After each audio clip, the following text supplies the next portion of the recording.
কল্পনা করুন এক সকালে এক যুবক ছেঁড়া ফাটা জামাকাপড় পরে, পায়ে পুরনো চটি, কাঁধে মলিন ব্যাগ নিয়ে একটা বিশাল কর্পোরেট ভবনের সামনে দাঁড়িয়ে আছে।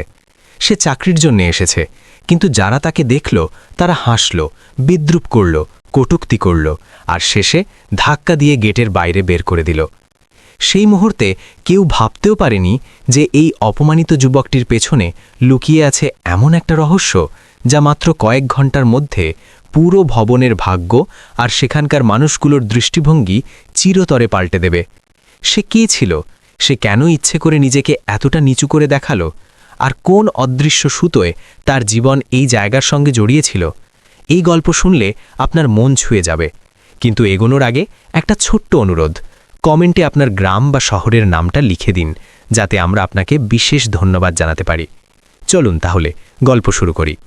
বন্ধুরা, উত্তর ভারতের এক দ্রুত বর্ধনশীল শহর আদিত্যপুরে একটি অত্যন্ত নামকরা ও বিশাল প্রতিষ্ঠান ছিল রায় কর্পোরেশন। এই প্রতিষ্ঠান শহরের সবচেয়ে ধনী ও ক্ষমতাধর কোম্পানিগুলোর মধ্যে অন্যতম বলে গণ্য হতো। শহরের অসংখ্য উঁচু ভবনের মাঝখানে এর ঝকঝকে কাঁচের টাওয়ার দূর থেকেই সবার নজর কেড়ে নিত। এই প্রতিষ্ঠানের কর্ণধার ছিলেন নীলা রায়। নীলা রায়ের বয়স তখন প্রায় ২৭ বছর। সে ছিল অসাধারণ সুন্দরী, অত্যন্ত ফ্যাশনেবল এবং প্রচণ্ড ধনী। কিন্তু তার চরিত্রে একটা বড় দুর্বলতা ছিল, অত্যধিক অহংকার। সে নিজের সম্পদ ও সামাজিক মর্যাদা নিয়ে খুব গর্ব করত। সে প্রায় মানুষকে তাদের পোশাক ও অর্থনৈতিক অবস্থা দিয়ে মূল্যায়ন করত। যদি কেউ দরিদ্র বা সাধারণ মনে হতো, তাহলে সে তাকে নিজের কাছাকাছি আসতেও সহ্য করত না। সেই দিন সকালে প্রতিষ্ঠানের গেটের সামনে বেশ ভিড় জমেছিল। আজ কয়েকটি নতুন পদের জন্য ইন্টারভিউ হওয়ার কথা ছিল। অনেক যুবক যুবতী ফাইল হাতে নিয়ে নিজের ডাকের অপেক্ষায় দাঁড়িয়েছিল। কেউ নিজের সিভি দেখছিল, কেউ মোবাইলে কিছু পড়ছিল। সেই ভিড়ের মাঝে হঠাৎ এক যুবক ধীর পায়ে এসে দাঁড়ালো। তার নাম ছিল আরিয়ান শর্মা। আরিয়ান খুবই সাধারণ দেখতে ছিল। সে পুরনো ও হালকা ছেঁড়া জামাকাপড় পরে রেখেছিল। তার জুতোগুলো ছিল ঘষা মাজা, আর কাঁধে একটা জীর্ণ ব্যাগ ঝুলছিল। প্রথম দর্শনেই যে কেউ তাকে দরিদ্র বা বেকার ভেবে নিতে পারত, কিন্তু তার চোখে ছিল এক অদ্ভুত দৃঢ়তা ও আত্মবিশ্বাস। সে সোজা গেটে দাঁড়ানো সিকিউরিটির কাছে গিয়ে বিনীত কণ্ঠে বলল, ভাইয়া, আমাকে ভেতরে যেতে হবে, ইন্টারভিউয়ের জন্য এসেছি। সিকিউরিটি তাকে মাথা থেকে পা পর্যন্ত দেখে হালকা হেসে ফেলল। তুমি ইন্টারভিউ দিতে এসেছ? আগে নিজের পোশাকটা তো দেখো, এটা কোনো ছোটোখাটো জায়গা নয়। আরিয়ান শান্ত গলায় উত্তর দিল, পোশাক দিয়ে কি এসে যায় ভাইয়া? মানুষের ক্ষমতা তার কাজের মাধ্যমে বিচার করা উচিত। সিকিউরিটি কিছুক্ষণ তাকে দেখল, হয়তো আরিয়ানের কথায় সত্যতা অনুভব করল। সে গেট খুলে দিয়ে বলল, আচ্ছা ঠিক আছে, ভেতরে যাও, আজ ইন্টারভিউ আছে বলে যেতে দিচ্ছি। আরিয়ান মৃদু হেসে ভেতরে ঢুকে গেল। প্রতিষ্ঠানের অভ্যন্তর ছিল অত্যন্ত চমৎকার। ঝকঝকে মার্বেল ফ্লোর, বিশাল কাচের দেয়াল, দামি আসবাব, আর সর্বত্র কম্পিউটারে কাজরত কর্মীরা। আরিয়ান কয়েক মুহূর্ত সেই পরিবেশ উপভোগ করল। তারপর সে রিসেপশনে পৌঁছাল।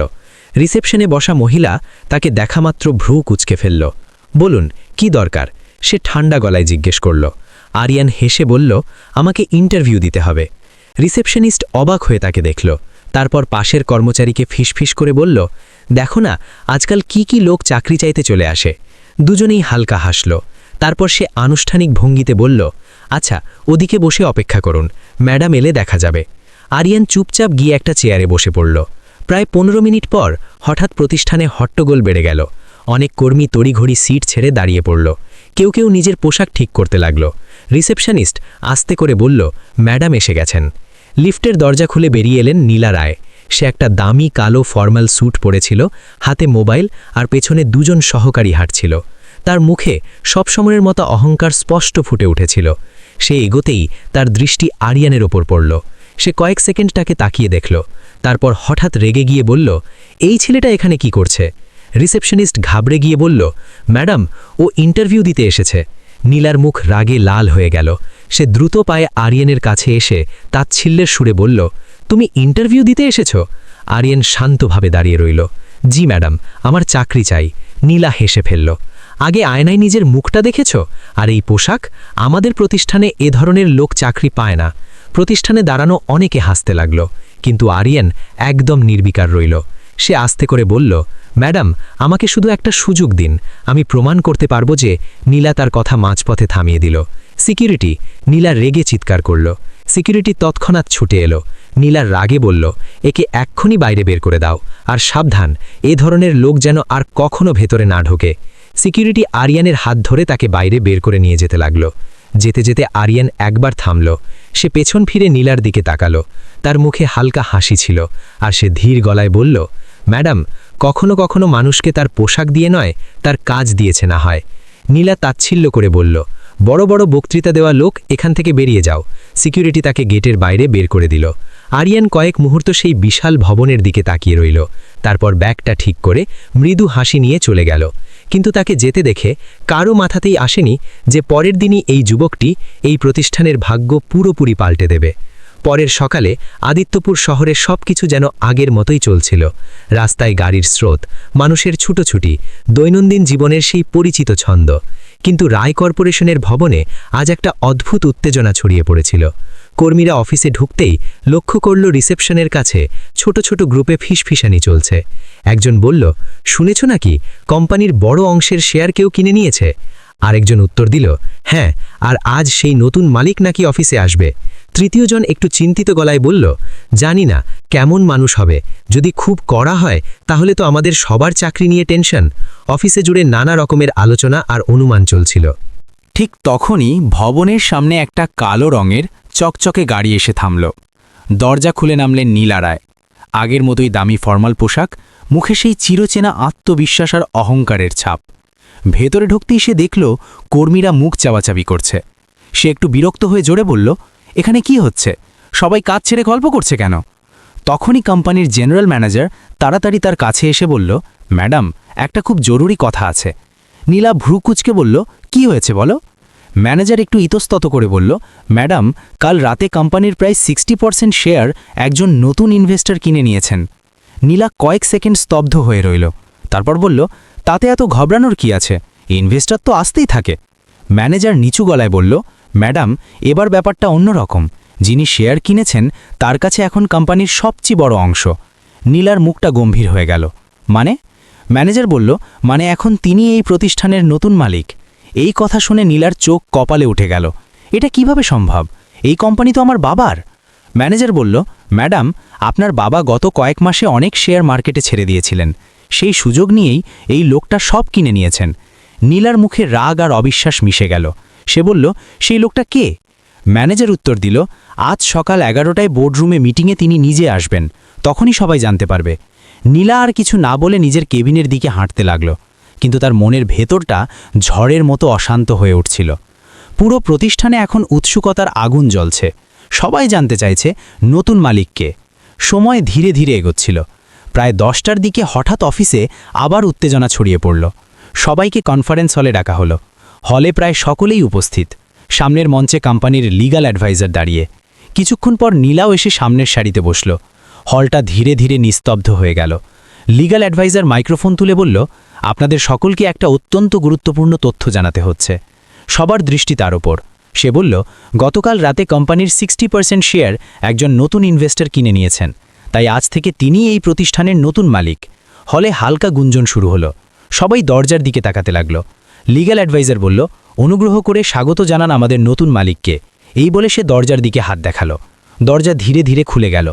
পুরো হলটা যেন নিঃশব্দ হয়ে গেল।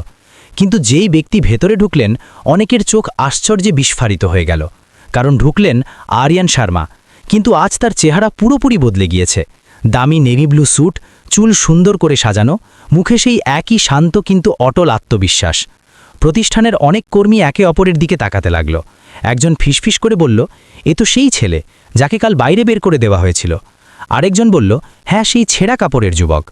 এদিকে নীলা রায়ের চোখ যেই আরিয়ানের ওপর পড়ল, তার মুখ ফ্যাকাশে হয়ে গেল। সে নিজের চোখকে বিশ্বাস করতে পারছিল না। কাল যে যুবককে সে সবার সামনে অপমান করে ধাক্কা দিয়ে বাইরে বের করে দিয়েছিল, আজ সেই তার সামনে দাঁড়িয়ে আছে এই প্রতিষ্ঠানের নতুন মালিক হয়ে। আরিয়ান ধীর পায়ে মঞ্চে উঠল। মাইক্রোফোন তুলে বলল, সকলকে সুপ্রভাত। তার কণ্ঠে আত্মবিশ্বাসের সঙ্গে একটা নরমতা মিশেছিল। তারপর সে বলল, আমার নাম আরিয়ান শর্মা, আর আজ থেকে আমি এই প্রতিষ্ঠানের নতুন মালিক।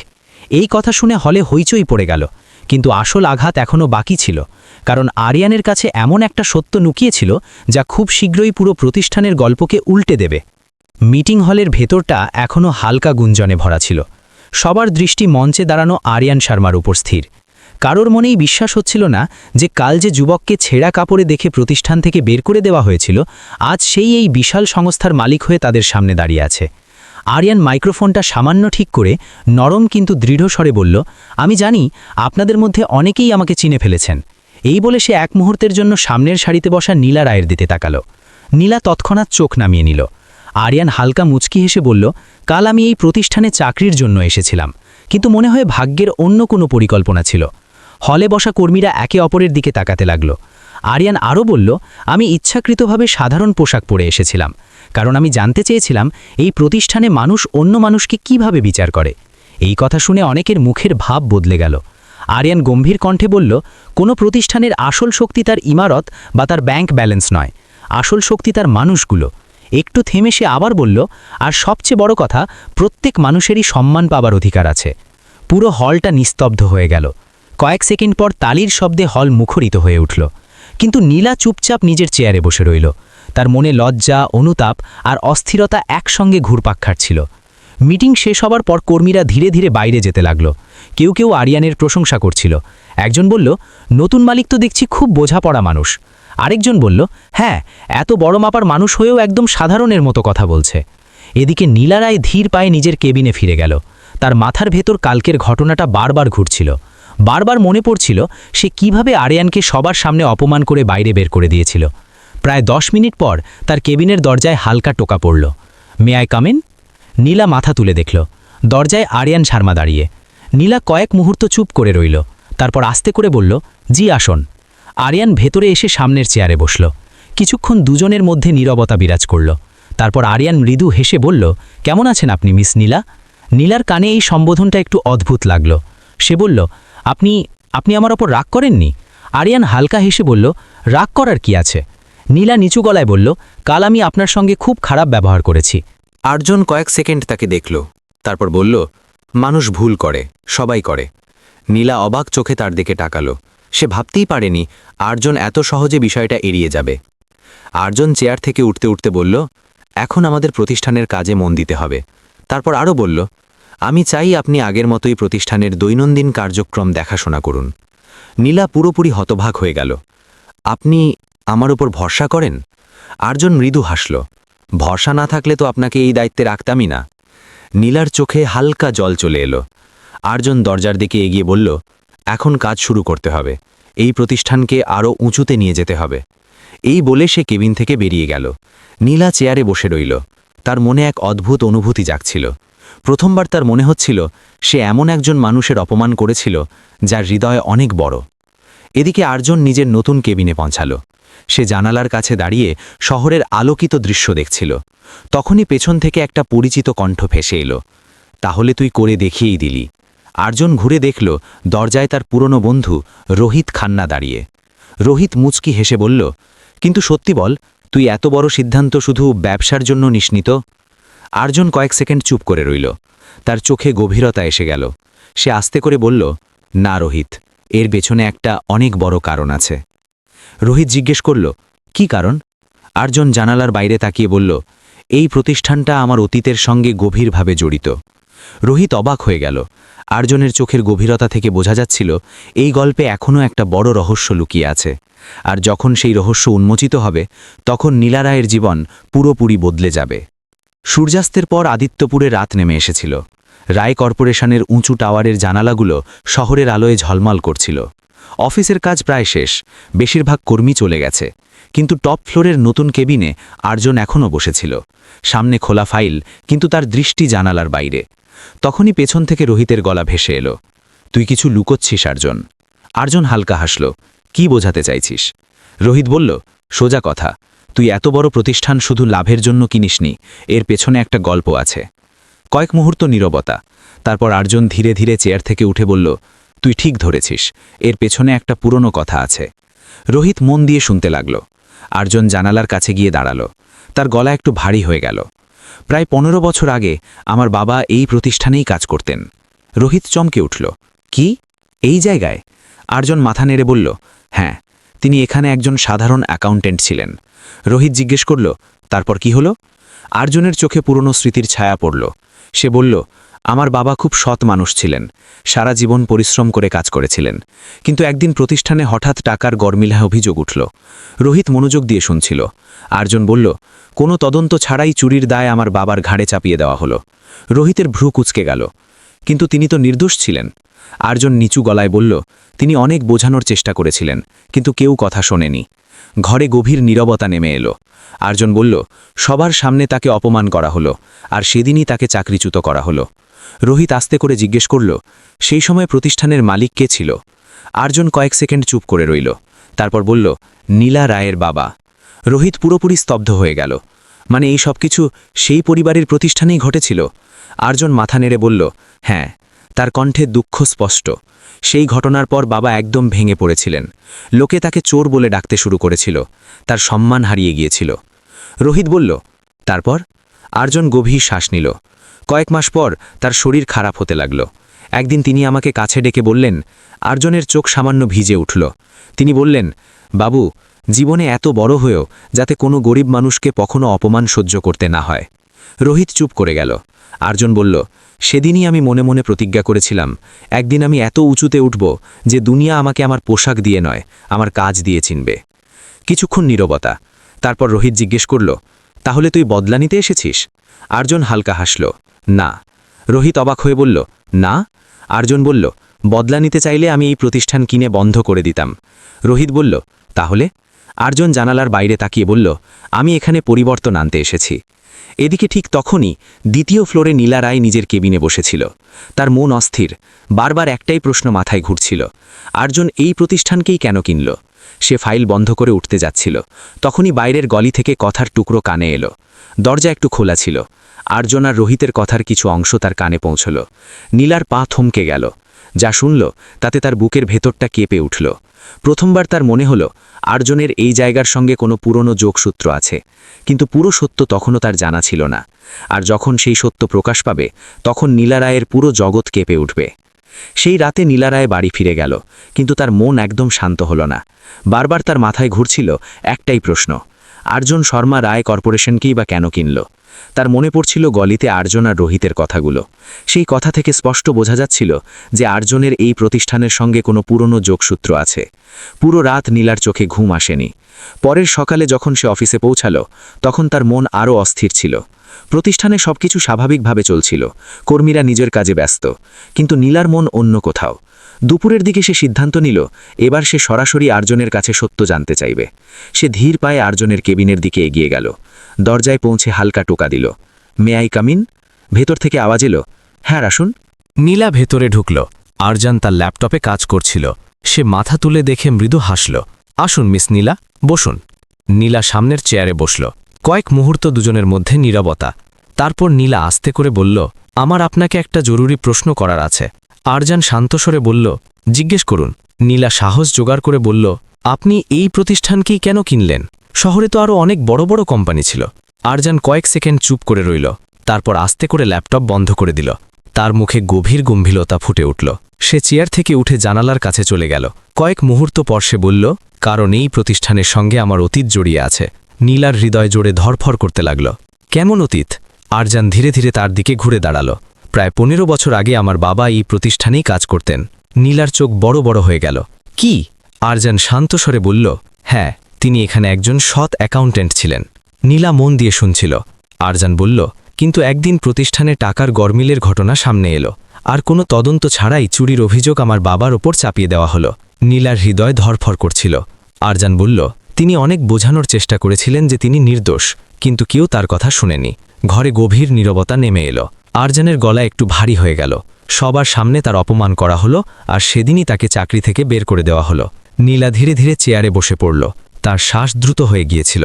তারপর সে কাঁপা গলায় জিজ্ঞেস করল, সেই সময় প্রতিষ্ঠানের মালিক কে ছিল? আর্জন তার চোখের দিকে সরাসরি তাকিয়ে বলল, তোমার বাবা। এই কথা শুনে নীলা পুরোপুরি স্তব্ধ হয়ে গেল। তার চোখে জল ভরে উঠল। আর্জন বলল, আমার বাবা সেই অপমান সহ্য করতে পারেননি। লোকজন তাকে চোর ভাবতে শুরু করেছিল। তার সম্মান একদম শেষ হয়ে গিয়েছিল। নীলার মাথা নিচু হয়ে গেল। আর্জন বলল, কয়েক মাস পর তার শরীর খারাপ হতে লাগল। আর একদিন তিনি আমাকে কাছে ডেকে বললেন, বাবু, জীবনে এত বড় মানুষ হও যাতে কোনো গরিবকে কখনো অপমান সহ্য করতে না হয়। নীলার চোখ দিয়ে এবার অঝরে জল গড়িয়ে পড়তে লাগল। আরজান আস্তে করে বলল, সেদিনই আমি ঠিক করে নিয়েছিলাম যে একদিন আমি এত বড় হব যে দুনিয়া আমাকে আমার পোশাক দিয়ে নয়, আমার কাজ দিয়ে চিনবে। ঘরে নীরবতা নেমে এলো। নীলা কাঁদতে কাঁদতে বলল, আমি এসবের কিছুই জানতাম না। আরজান শান্ত স্বরে বলল, আমি জানি সেই সময় তুমি খুব ছোট ছিলে। তারপর সে আস্তে করে বলল, কিন্তু যেদিন তুমি আমাকে আমার পোশাকের জন্য প্রতিষ্ঠান থেকে বের করে দিলে, সেদিন আমার সেই পুরনো দিনটা আবার চোখের সামনে ভেসে উঠেছিল। নীলার মাথা লজ্জায় আরও নিচু হয়ে গেল। সে কাঁদতে কাঁদতে বলল, আমি খুব বড় ভুল করেছি, আমাকে ক্ষমা করে দিন। আমার বাবার করা অন্যায়ের জন্য আমি আপনার কাছে মাথা নত করে ক্ষমা চাইছি। আরজান কয়েক সেকেন্ড চুপ করে রইল। তারপর হালকা মুচকি হেসে বলল, যদি আমি বদলা নিতে চাইতাম তাহলে আজ তুমি এই প্রতিষ্ঠানে থাকতেই না। নীলা আশ্চর্য চোখে তার দিকে তাকালো। আরজান বলল, কিন্তু আমি বদলা নিতে আসিনি, আমি এখানে শুধু পরিবর্তন আনতে এসেছি। নীলার চোখে প্রথমবার আরজানের প্রতি সত্যিকারের সম্মান আর কৃতজ্ঞতা ফুটে উঠল। কিন্তু গল্প এখানেই শেষ হয়নি, কারণ আগামী দিনগুলোতে আরজান আর নীলার জীবন এমন এক মোড়ে পৌঁছবে যেখান থেকে সবকিছু চিরতরে বদলে যাবে। সেই দিনের পর রায় কর্পোরেশনের পরিবেশ ধীরে ধীরে বদলাতে লাগল। যেখানে আগে ধনী গরিবের ফারাক স্পষ্ট ছিল, সেখানে এখন প্রত্যেক কর্মীকে সমান সম্মান দেওয়া শুরু হলো। এই পরিবর্তনের মূলে ছিল আরজান শর্মা। সে প্রতিষ্ঠানের নতুন নিয়ম চালু করল। প্রথম নিয়ম, কোনো কর্মীকে তার পোশাক, তার অবস্থা বা তার আর্থিক পরিস্থিতির ভিত্তিতে কখনো ভেদাভেদ করা যাবে না। গার্ড থেকে ম্যানেজার সবাইকে এখন একই চোখে দেখা হতো। আরজান নিজে প্রতিদিন সকালে অফিসে এসে কর্মীদের সঙ্গে হাত মিলিয়ে খোঁজ খবর নিত। কখনো ক্যান্টিনে বসে তাদের সঙ্গে চা খেত, কখনো কোনো জুনিয়র কর্মীর সমস্যা মন দিয়ে শুনত। ধীরে ধীরে পুরো প্রতিষ্ঠানে তার প্রতি গভীর সম্মান জন্ম নিল। এদিকে নীলা রায় আর আগের মতো ছিল না। আরজানের কথা আর তার আচরণ তার ভেতরটা একদম পাল্টে দিয়েছিল। এখন সে কর্মীদের সঙ্গে নরম স্বরে কথা বলতো, কারো সঙ্গে উঁচু গলায় কথা বলতো না। একদিন অফিসে একটা ছোট ঘটনা ঘটল যেটা সবাইকে গভীর আবেগে ভাসিয়ে দিল। অফিসের গেটের বাইরে সেই একই সিকিউরিটি দাঁড়িয়েছিল যে প্রথম দিন আরজানকে ধাক্কা মেরে বাইরে বের করে দিয়েছিল। আরজান অফিসে পৌঁছতেই তাকে দেখল। সিকিউরিটি তৎক্ষণাৎ ঘাবড়ে গেল। সে কাঁপা গলায় বলল, স্যার, সেদিন যা হয়েছে তার জন্য আমাকে ক্ষমা করে দিন, আমি তো শুধু আমার ডিউটি করছিলাম। আরজান মৃদু হেসে তার কাছে গেল। সিকিউরিটির কাঁধে হাত রেখে খুব নরম স্বরে বলল, যদি সেদিন তুমি আমাকে বাইরে বের না করতে তাহলে হয়তো আজ এই গল্পটাই লেখা হতো না। সিকিউরিটির চোখে জল এসে গেল। সে কাঁদতে কাঁদতে বলল, স্যার, আপনি সত্যিই অনেক বড় হৃদয়ের মানুষ। দূর থেকে এই দৃশ্য দেখছিল নীলা রায়। তার বুকের ভেতরটা কেঁপে উঠল। আরজানের প্রতি তার সম্মান আরও গভীর হয়ে গেল। এখন তার মনে হচ্ছিল আসল মহানতা কখনো টাকায় নয়, মানুষত্বে। কয়েক মাসের মধ্যে রায় কর্পোরেশন পুরোপুরি বদলে গেল। কর্মীদের বেতন বাড়ানো হলো, নতুন সুবিধা চালু করা হলো, প্রত্যেককে সমান সম্মান দেওয়া হতে লাগল। ধীরে ধীরে পুরো শহরে প্রতিষ্ঠানের নাম নতুন করে ছড়িয়ে পড়ল। লোকে বলতে লাগল, এটা শুধু একটা কোম্পানি নয়, এটা মানবতার জীবন্ত উদাহরণ। এক সন্ধ্যায় অফিসের কাজ শেষ হওয়ার পর নীলা রায় আরজনের কেবিনে এলো। আরজন জানালার কাছে দাঁড়িয়ে শহরের আলো দেখছিল। নীলা আস্তে করে বলল, আরজন, আমি আপনার সঙ্গে কিছু কথা বলতে পারি? আরজন ঘুরে মৃদু হেসে বলল, বলুন নীলা। নীলার চোখে হালকা জল চিকচিক করছিল। সে কাঁপা গলায় বলল, আপনি আমাকে জীবনের সবচেয়ে বড় শিক্ষা দিয়েছেন। আগে আমি মানুষকে তাদের পোশাক আর টাকা দিয়ে বিচার করতাম, কিন্তু এখন বুঝতে পেরেছি মানুষের আসল দাম তার হৃদয়ে। তার গলা আবেগে ভারী হয়ে গেল। আপনি যদি সেদিন আমাকে ক্ষমা না করতেন তাহলে হয়তো আমি কখনোই বদলাতে পারতাম না। আমার বাবার করা অন্যায়ের জন্য আমি আপনার কাছে মাথা নত করে ক্ষমা চাইছি। আমি জানি সেই ক্ষত কখনো পূরণ হবে না, কিন্তু আপনি যে আমাকে এই সুযোগ দিয়েছেন, এই পরিবর্তনের সুযোগ দিয়েছেন, এটাই আমার কাছে সবচেয়ে বড় ক্ষমা। আরজন নরম হেসে বলল, ভুল সবাই করে, কিন্তু যে মানুষ নিজের ভুল থেকে শেখে সেই সবচেয়ে বড়। নীলা কাঁদতে কাঁদতে বলল, আপনি আমার জীবন বদলে দিয়েছেন। আমি আজ থেকে প্রতিজ্ঞা করছি আমি আর কখনো কাউকে তার বাইরের চেহারা দিয়ে বিচার করব না। আরজন একটু থেমে বলল, কখনো কখনো জীবন আমাদের এমন মানুষের সঙ্গে পরিচয় করিয়ে দেয় যারা শুধু আমাদের বদলানোর জন্যই আসে। নীলা মাথা নিচু করে বলল, আপনি আমার জীবনকে সত্যিকারের অর্থে বাঁচিয়ে দিয়েছেন। সেই দিনের পর রায় কর্পোরেশন আর শুধু একটা প্রতিষ্ঠান রইল না, সেটা হয়ে উঠল সম্মান, মানবতা আর সমতার এক জীবন্ত প্রতীক। আর মানুষ সারা জীবন এই গল্পটা বলতে লাগল। কদিন এক যুবক ছেঁড়া কাপড়ে চাকরি চাইতে এসেছিল। এক অহংকারী মেয়ে তাকে সবার সামনে অপমান করে ধাক্কা মেরে বাইরে বের করে দিয়েছিল। পরের দিন সেই যুবকই সেই প্রতিষ্ঠানের মালিক হয়ে ফিরে এলো, কিন্তু সে বদলা নিল না। সে মানুষের চিন্তা ভাবনা বদলে দিল। আর এটাই কোনো মানুষের সবচেয়ে বড় জয়। কখনো কাউকে তার পোশাক, তার টাকা বা তার অবস্থা দেখে বিচার করবেন না। আমরা প্রায়ই বাইরের চেহারা দেখে মানুষ সম্পর্কে রায় দিয়ে ফেলি, কিন্তু আসল পরিচয় হয় তার চরিত্র, তার পরিশ্রম আর তার হৃদয় দিয়ে। আর্জুন শর্মা অপমানের বদলে মানবতার পথ বেছে নিয়েছিল। সে দেখিয়ে দিয়েছে সত্যিকারের বড় মানুষ সেই যে অন্যকে নামায় না, বরং তুলে ধরে। আর নীলা রায়ের ভুল ছিল মানুষকে বাইরের চেহারা দিয়ে দেখা, কিন্তু যখন সে নিজের ভুল বুঝতে পারল তখন নিজেকে পুরোপুরি বদলে ফেলল। এটাই প্রমাণ করে যদি কেউ সত্যিকারের মনে নিজের ভুল স্বীকার করে আর তা শোধরায়, তাহলে সেটাই তার জীবনের সবচেয়ে বড় জয়। তাই সবসময় মনে রাখবেন, মানুষের আসল দাম তার পোশাকে নয়, তার হৃদয় আর তার কর্মে।